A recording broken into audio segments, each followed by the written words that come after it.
Oi, gente. Vou falar um pouquinho da atração gravitacional em uma distribuição esfericamente simétrica de massa. Essa parte está no capítulo 10 do Moisés, na página 210, se não me engano. Essa parte fala um pouco dos resultados de Newton, que uma distribuição esfericamente simétrica de massa atrai uma partícula externa a ela, como se toda a sua massa estivesse concentrada em seu centro. Tudo bem. Antes da gente começar realmente com a distribuição e com a energia gravitacional, a gente vai lembrar um pouco do que é o princípio da superposição. A gente viu ele lá no capítulo 4 e ele diz que quando inúmeras massas atuam sobre uma partícula, a força gravitacional sobre a partícula é a resultante das atrações exercidas por cada uma dessas massas. Então, nesse exemplo aí que eu botei, que é o mesmo exemplo do livro, eu coloquei duas partículas atuando sobre essa partícula 1.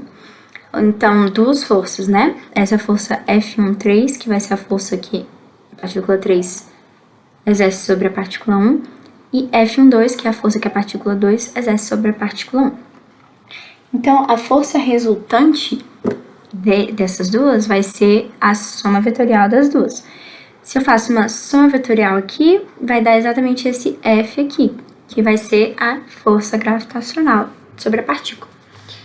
Tudo bem, mas nesse exemplo são duas partículas interagindo entre si, né? Como que eu vou fazer para calcular o efeito de uma distribuição de massa sobre uma partícula externa, né? Vamos pegar, por exemplo, a Terra, como eu coloquei aí, é uma distribuição de massa enorme. Como que a gente vai fazer para calcular a força que essa distribuição vai exercer sobre a partícula? Não vai ser difícil. A gente vai dividir essa distribuição em vários pequenos elementos de volume. Eles têm que ser pequenos o bastante para serem tratados como partícula. E depois a gente vai encontrar a atração exercida por cada um desses pedaços e fazer uma soma vetorial, que aí a gente vai encontrar o efeito total, né, da distribuição de massa. Então, vamos lá. Como que a gente acharia essa atração exercida por cada um desses pedacinhos, né? Usando a lei da gravitação, que a gente viu no capítulo 5, que é essa aqui, acho que todo mundo lembra, né? Mas a gente vai ter que fazer essa mesma lei para cada uma das partículas, dos elementos que a gente dividiu a nossa distribuição, né? E depois fazer a nossa soma vetorial.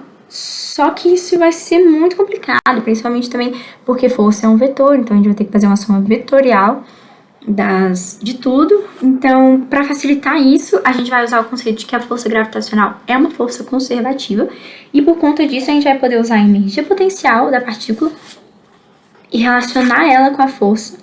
Então, a gente vai usar a energia potencial para achar isso. Então, vamos lá. Essa formulazinha aqui foi vista no capítulo 7, né? Que força é igual a menos grade U. É uma formulazinha meio que assusta, né? Porque a gente não sabe o que é gradiente, mas o professor explicou. E aí eu coloquei aí pra vocês também, pra gente dar uma revista no que é o gradiente. Então, o gradiente de U vai ser correspondente ao rotacional de U, né? E esse rotacional aqui, ó, ele é um operador matemático, que significa essa parte aqui, que é a derivada, a gente vai fazer uma derivada parcial em todas as direções, né? Então, derivada parcial na direção I chapéu, derivada parcial na direção J chapéu e derivada parcial na direção K chapéu. Então, aplicando esse rotacional ao U, que é isso que a gente quer, a gente vai ter que... Então, vai ser a derivada de U, derivada parcial de UD na direção I, mais derivada parcial de UY na direção J, mais derivada parcial de UZ na direção K. Só que a gente sabe que esse U é a energia potencial da distribuição como um todo, né? E essa energia potencial da distribuição como um todo vai ser, então, a soma, o somatório das energias potenciais daqueles elementos de volume que a gente dividiu essa distribuição, né? Então, o 1 mais um 2 mais um 3 mais um 4 e assim por diante. Então vai ser, aí como nessa fórmula mesmo, acho que é bem fácil de entender, né? E aí aplicando a fórmula de cima aqui, a gente vê que então o F total vai ser igual a menos grade U, menos grade U2, menos grade U3 e assim por diante, que é o menos grade U. E então, chegando nesse resultado, a gente consegue perceber que a energia potencial também segue o princípio de superposição, né? Então, ele também se aplica à energia potencial.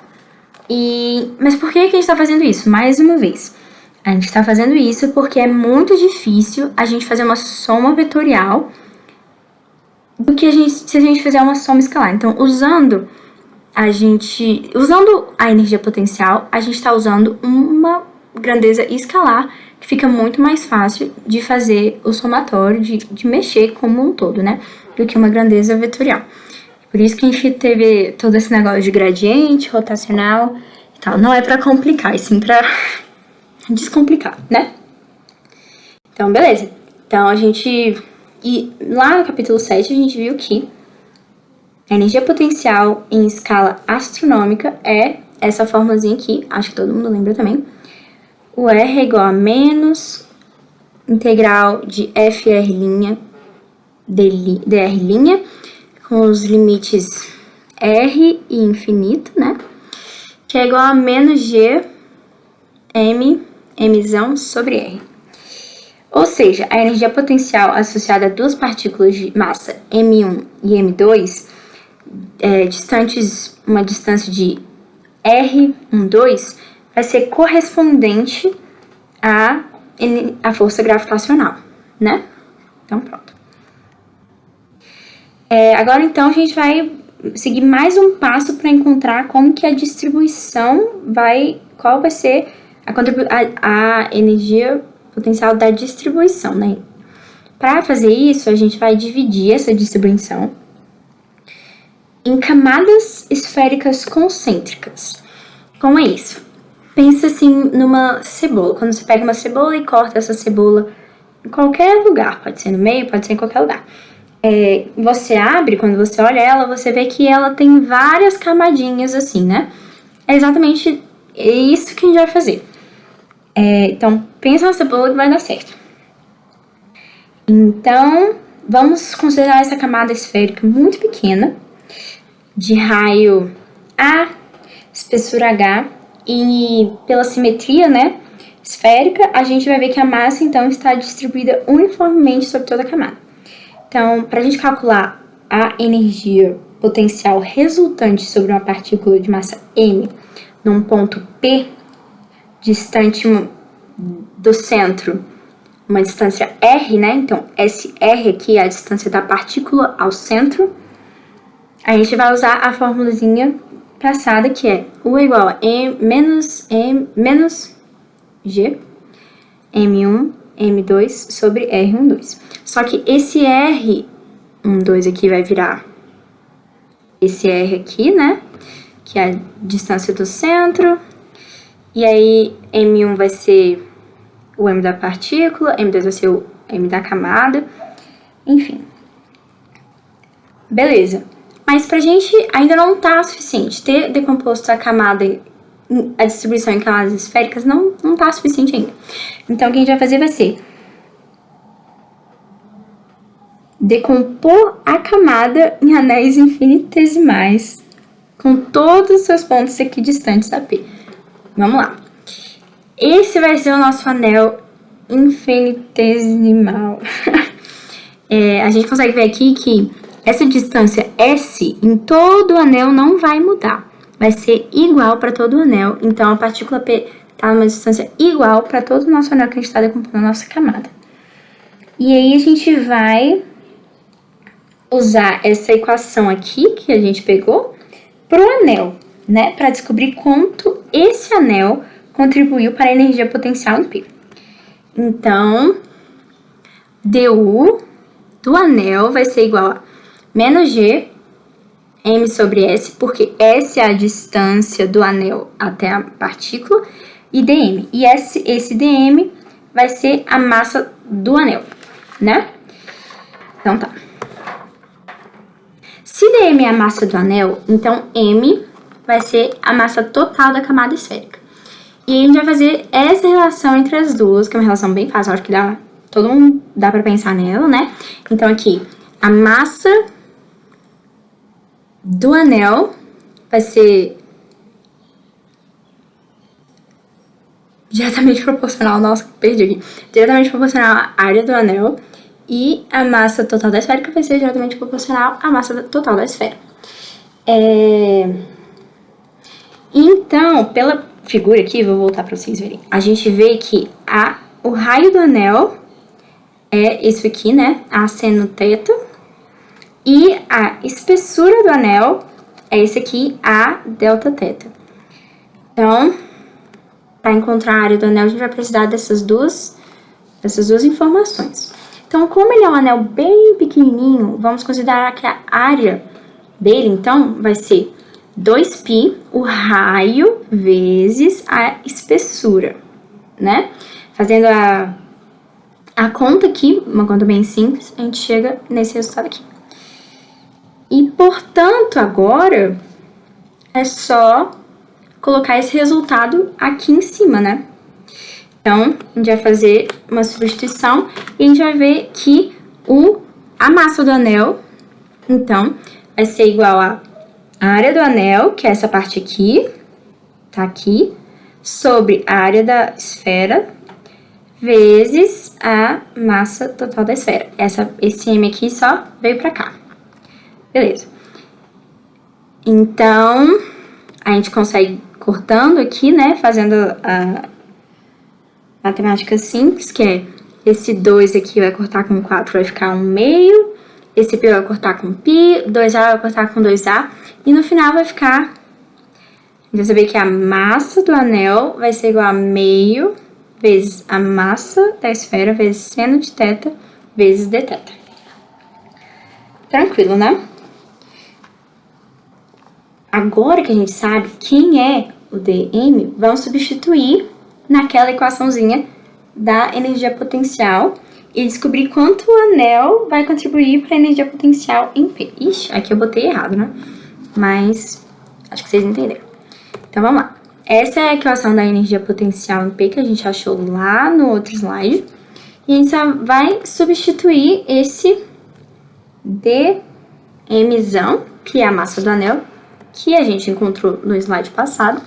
Vai ser uma equação bem facinho. Então, eu peguei aqui essa equação e substituir esse dm aqui. Aqui eu só juntei, né, as equações tranquilamente. Botei esse mzão pra cá, né, pra ficar as massas juntas. Passei o seno dividindo com 2, bem tranquilo.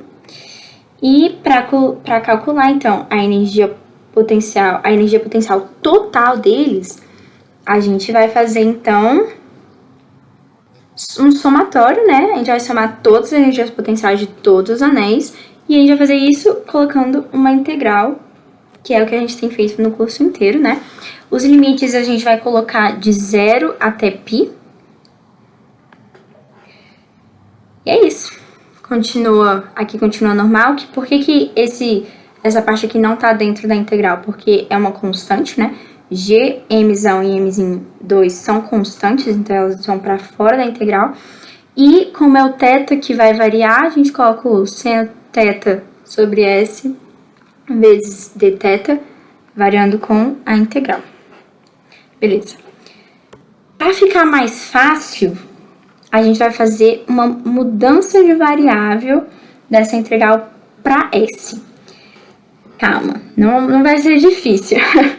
A gente vai só fazer uma relação, encontrar uma relação entre θ e S, que é mais fácil do que parece. A gente vai usar aqui a lei dos cossenos. A gente vai pegar esse triângulo que eu tô marcando aí e fazer uma lei dos cossenos bem simples. Eu acho que todo mundo lembra da lei dos cossenos, né? Então, a gente pega o que tá oposto aqui é o ângulo ao quadrado, é igual a os outros dois ao quadrado, menos 2 AR cosseno θ.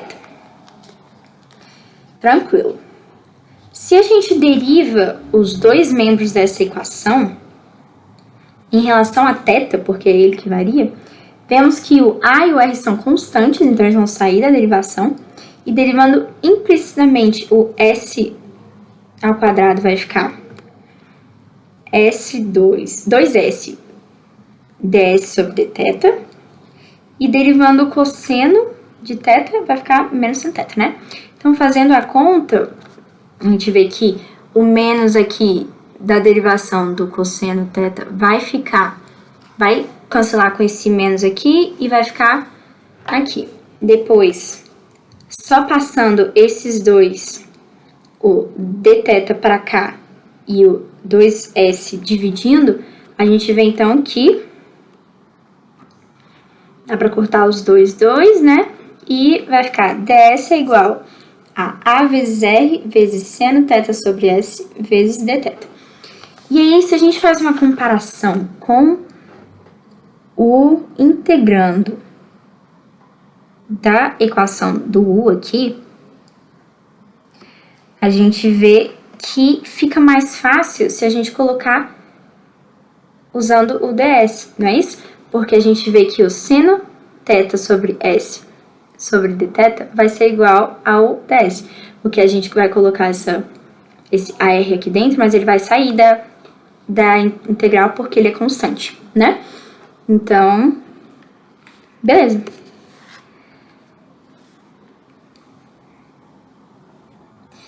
Agora, para a gente terminar e a gente realmente conseguir fazer a nossa equação com a derivada com a integral do s, né, mudando a variável, a gente precisa encontrar os limites de integração, né, que não vai ser difícil também. A gente vai pegar os limites de integração do θ e fazer a nossa relação. Então, quando o θ for 0,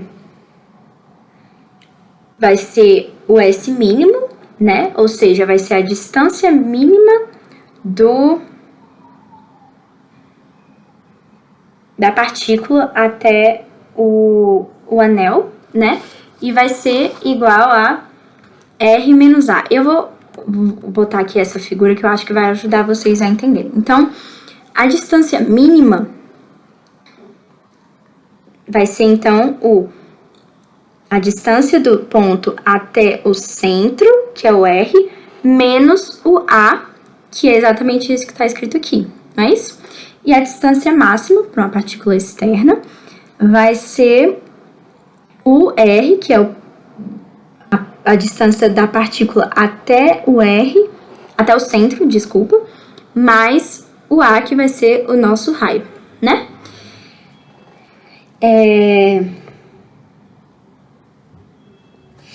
E aí, nessa relação, tendo essa relação, eu tenho os dois limites de integração, e aí basta substituir naquela nossa formulazinha, né, e aí a gente tem esse resultado aqui. Muito simples, eu acho que todo mundo entendeu, né? Então tá. É importante lembrar que esses resultados valem tanto para um ponto externo como para um ponto interno da camada. Essa parte é meio complexa, assim, espero que vocês entendam. O que vai mudar vai ser quando a partícula estiver num ponto externo, a gente vai usar essas relações aqui, né? Então, para a partícula um ponto externo, a gente tem que o S máximo é R mais A e o S mínimo é igual a R menos A. Lembrando que o R é a distância da partícula até o centro e o A é o raio. E quando a gente tiver uma partícula no interior,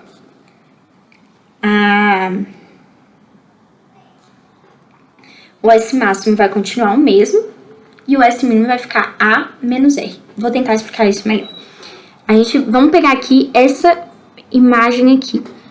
O S máximo vai ser, então, a distância da partícula até o centro, né? Temos aqui. Esse aqui é o R, mais o A. Esse aqui não mudou, né? O que vai mudar, então, vai ser o S mínimo, porque aqui dentro, então, vai ser o A, que é o nosso raio, né? Menos distância da partícula até o centro.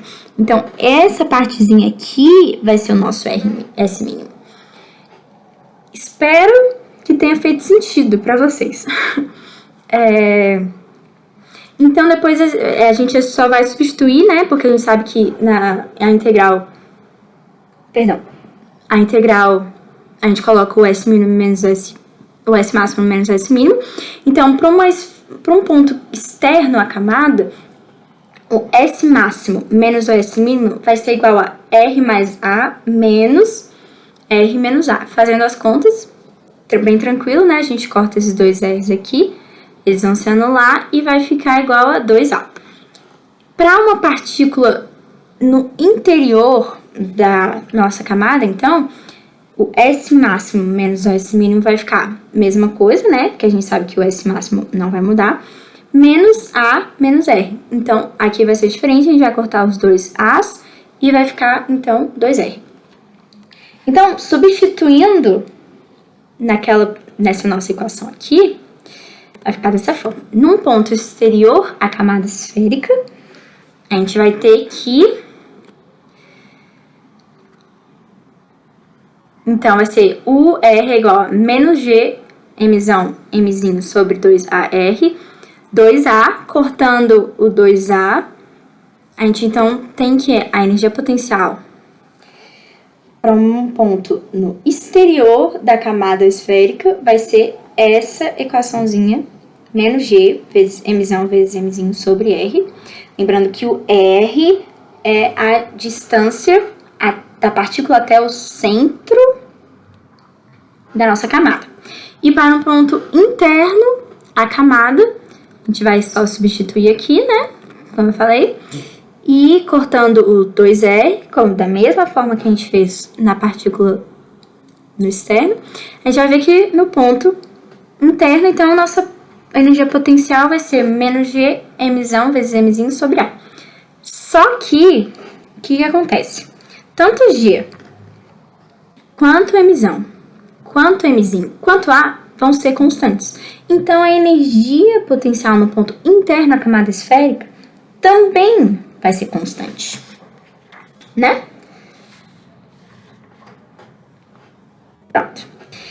Então, voltando, a gente queria, na verdade, a força gravitacional, né? Então, por isso, eu falei lá no início que a gente ia usar a fórmula do gradiente para poder relacionar a energia potencial à força, é exatamente isso que a gente vai fazer aqui. Então, força resultante vai ser igual a menos grade U, que vai ser igual, então, a menos du dr na direção do R, né?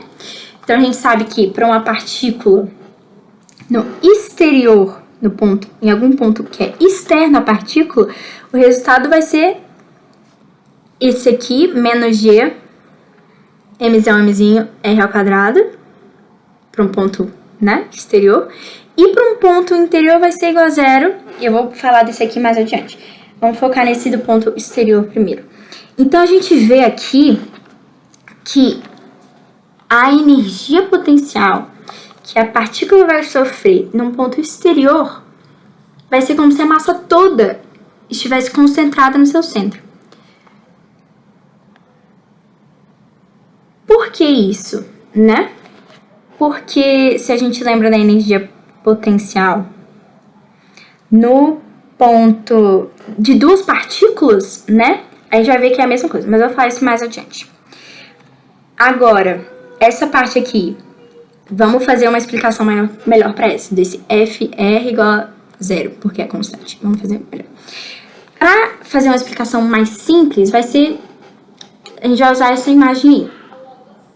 Vamos considerar uma reta qualquer, né, que atravesse a nossa camada aqui, passe por um ponto interno P, que vai ser onde vai estar a nossa partícula, e intercepta a esfera em dois pontos, A e B, aqui, tranquilamente. Vão aparecer aqui esses cones, né, então, infinitésimos aqui, de vértice P e eixo AB, que intercepta em duas áreas DA e DB, que são essas aqui, perfeito. E cujas projeções, no plano da figura são essas aqui. A linha, A duas linhas, B', B duas linhas. Os triângulos P, A linha, A duas linhas, e P, B', B duas linhas, são semelhantes, né, pela igualdade dos ângulos correspondentes aqui. Então, toda essas vai ter que seguir uma mesma razão constante, né? Então, isso aqui é de triângulo semelhante, eu acho que todo mundo sabe também disso. Então, a razão disso aqui com isso aqui vai ser mesmo que essa aqui, né? Razão, enfim, todo mundo sabe isso. Portanto, os segmentos correspondentes às áreas, que são esses DA, DB aqui, eles também vão ter essa mesma relação, né? E a área que vão estar nele vai ter uma relação que é o quadrado da razão, dessa mesma razão, né? Acho que todo mundo lembra disso. Beleza. Se a gente pega o primeiro membro e o segundo membro dessa equação e a gente multiplica pela densidade da massa vezes a espessura da camada vezes Gm, a gente vai ter a magnitude das forças de atração exercidas sobre P, pelos elementos dessas duas áreas aqui. Beleza.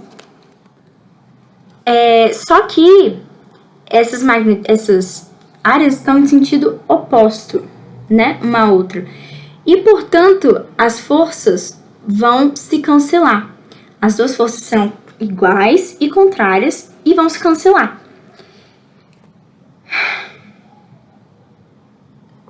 Todo mundo entendeu isso? Será? Enfim. As forças se cancelando, elas vão se anular, certo?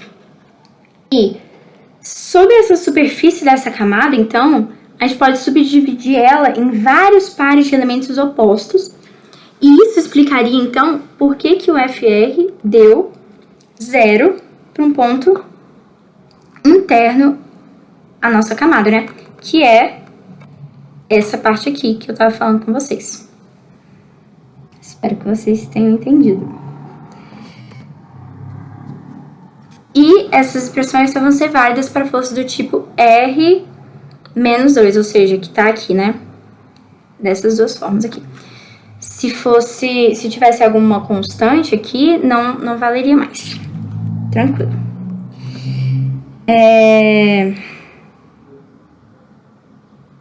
Aqui a gente tem o gráfico, né? O gráfico da energia potencial e da energia e da força, né? E esses dois gráficos vão contemplar essas equações aqui que eu coloquei aqui embaixo, né? Então, a gente sabe que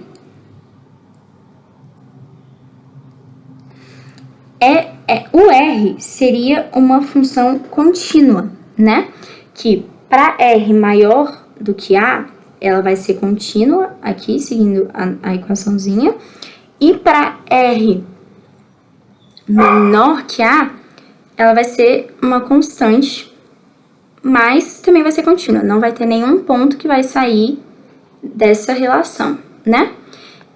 Mas, já para o gráfico da força, a gente vê que não vai ser um gráfico constante, já que ela salta bruscamente do valor 0, que vai ser quando, né, ele for menor do que A, quando R for menor do que A vai ser 0, e salta bruscamente para essa, quando o R for maior do que A. Acho que é mais isso, os gráficos, né? Não tem muito mais o que falar. Tudo bem. Agora a gente vai para um próximo tópico do nosso mini capítulozinho, né? Da nossa parte do capítulo, que é... Quando a gente fala que uma distribuição de massa é esfericamente simétrica, significa que a sua densidade só depende da distância da partícula ao centro da esfera. Não depende da direção, não depende de nada. Então, não é preciso que a esfera seja homogênea. Porque a esfera sendo homogênea, então a densidade seria constante. Não é preciso que isso aconteça. Por exemplo, a Terra não é uma distribuição de esfera uniforme. Ela, não sei se vocês já viram essa imagem, né? Mas a Terra tem mais ou menos esse formato, né? Não é realmente uma esfera. A densidade dela vai variando e crescendo com a profundidade, né? Então, esse é o gráfico também do livro, em que aqui é a densidade, e esse RT aqui vai ser o raio da Terra. Vimos que uma esfera maciça de raio R, com uma distribuição simétrica de massa, conseguimos calcular a energia potencial e a força sobre a partícula M, imaginando a esfera decomposta em camadas concêntricas, né? Com R igual à distância da partícula ao centro, né? Um ponto externo, ou seja, a gente vai ter então essas duas equaçãozinhas, né? Que foi o que a gente tinha visto antes. A gente viu que para um ponto externo, ou seja, quando a distância ao centro vai ser maior que o raio da nossa esfera, a gente vai ter a energia potencial vai ser essa equaçãozinha e a força vai ser essa aqui, beleza. Esses foram os resultados de Newton, que a gente falou lá no início. São as mesmas equações do início, só que a gente só mudou que o raio da esfera agora é Rzão, não A. A validade desses resultados depende só da simetria esférica, da distribuição, e não da homogeneidade dela. Ou seja, esses resultados se aplicam ao caso da Terra. Se a gente considera um ponto externo à esfera, todas as camadas também vão estar externas, né? Então, vão estar de uma mesma distância, a gente viu isso. Então, para todas as camadas com R maior do que Rzinho, não vão exercer nenhuma força sobre ele, porque a gente viu que para o ponto interior a força vai ser igual a zero. E as demais camadas de raio menor que Rzinho, atuam como se sua massa estivessem completamente no centro, de modo que a resultante vai ser igual a menos G, M, Mzão R sobre R2. E esse Mzão vai ser a massa total contida dentro da esfera de raio M. Acho que a próxima imagem vai ajudar vocês a entender isso. Então, é isso que eu falei. Se a camada for maior, o raio da camada for maior do que Rzão, então ele vai agir com uma força, né, resultante que a gente viu. Agora, se o ponto estiver dentro desse Rzinho aqui, peraí que meu mouse aqui. Então ele não vai ter nenhuma força, né? Nenhuma força vai agir sobre ele. O que foi que a gente viu nos minutos para trás, né? Então tá. Para calcular esse M aqui, que é a massa total contida na esfera de raio R, vai ser fácil. A gente vai ter que conhecer a distribuição de densidade da esfera. O caso mais simples que a gente vai estudar vai ser de uma esfera homogênea, já que a densidade, então, em qualquer ponto vai ser constante. Então, a massa total da esfera vai ser igual ao volume, né, vezes densidade. Sabemos que a densidade é massa sobre volume. Então, a massa total da esfera vai ser essa relação. Acho que todo mundo entendeu, né? Aqui é o volume que a gente pegou daqui, e essa densidade aqui vai se tornar massa sobre volume, né? Acho que todo mundo entendeu aqui. Então, a gente vai cortar aqui, né, o que a gente pode, e a massa total da esfera vai ser essa equaçãozinha assim, que é o raio, a massa vezes raio menor ao cubo sobre raio maior ao cubo. E aí, substituindo naquela equaçãozinha de antes, a gente vai ver, então, que... Vamos só substituir aqui. Substituir da mesma forma que a gente fez antes. Substituir esse M, aqui, que é a massa total da esfera, aqui. Então, vai ser bem tranquilo. E a gente vai terminar, assim, com essa força aqui. A força, então, para um ponto... né? Para um ponto de R menor que o Rzão, vai ser, então, aqui, numa camada, uma esfera homogênea, ou seja, com densidade constante. Nesse caso, então, a gente vai ter uma força radial atrativa, que varia linearmente com as distâncias R ao centro. Como que é isso, Luísa? Tipo, vai ser tipo a lei de Hooke, lá no que a gente viu há muito tempo atrás. Se fosse possível cavar um túnel atravessando a Terra até o ponto contrário, então, se a gente, aqui na imagem, se a gente começasse o túnel aqui e terminasse ele bem aqui, ia ser como se uma partícula fosse jogada lá dentro, ia ser como se tivesse uma mola prendendo essa partícula ao centro da Terra. Claro que isso nunca vai acontecer, né? Porque nem dá pra cavar o túnel, nem a Terra não é homogênea, né? Então, isso não se aplicaria. Mas a gente vê, então, que essas equaçõezinhas a gente viu, então, que o UR menos o Rzão vai ser igual a menos a integral dos limites Rzão de f de x, fr', dr'. A gente sabe que essa aqui é a força, né? Então, vai ficar assim. E aí, a gente tem os dois R's, Rzinho ao quadrado menos Rzão ao quadrado. Logo, essa aqui vai ser a energia potencial, né? Relacionada ao Rzinho aqui. Beleza. Essa parte aqui, a gente sabe que é constante. Aqui, G é constante, M é constante. Aqui devia ser M também, acho que eu errei. Essa parte toda é constante, então essa parte também vai ser constante. E aí, tem esses gráficos aqui também, que mostra o R e F de R. Vão contemplar essas equações aqui que a gente viu. Então, que a gente sabe que a energia potencial para uma partícula... para uma partícula externa